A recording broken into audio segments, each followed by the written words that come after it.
Welcome to 3 Minutes on Markets and Money. I'm your host, Lance Roberts, talking a little bit about the markets today as we roll into mid-May here and really starting to look at some of the economic and earning data really starting to come in much more negative than we originally thought. Earnings per share from S&P 500 have already dropped below $100 per share for the next couple of quarters. We're seeing those numbers continue to be ratcheted down as the impact of much weaker than expected economic data really kind of coming across the board. When you're talking about 20 to 30 million people unemployed, a big depression in wages, and mostly a big impact to small business, that's going to have a significant weight on earnings going forward. And in fact, small businesses, which make up about 50% of the overall GDP, are the ones getting hit the hardest, obviously, by what's happening with the economic shutdown. Despite that, we have the Federal Reserve providing plenty of liquidity here to the markets, and that's really provided the markets this lift that we've seen over the last month or so as markets have advanced on expectations, really, while headlines say on the reopening of the economy, it's really an expectations of more liquidity from the Federal Reserve.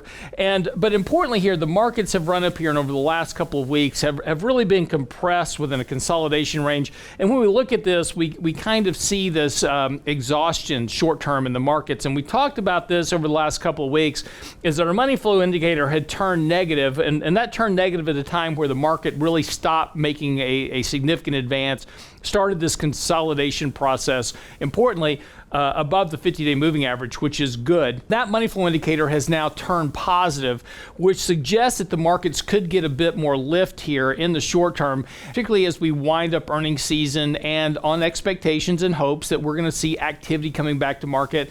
Early indications are we're seeing activity return. That's going to give markets some optimism about hopefully a short-lived economic downturn, a quick recovery back to profitability.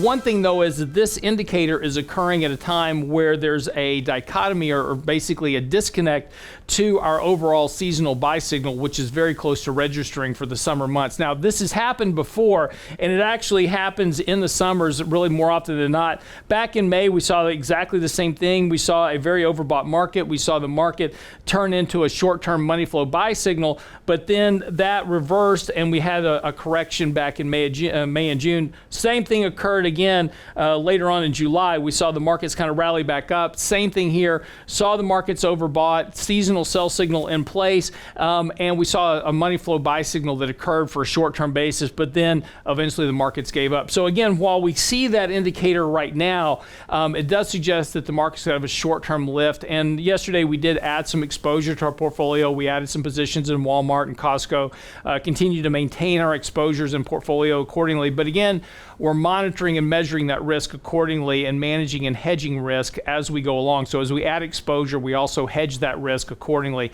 So be careful here. There's still a lot of unknowns as we move into the rest of this year, particularly as we get into the fall season and see a resurgence of particular viral outbreak that could weigh on stocks. Again, concerns here.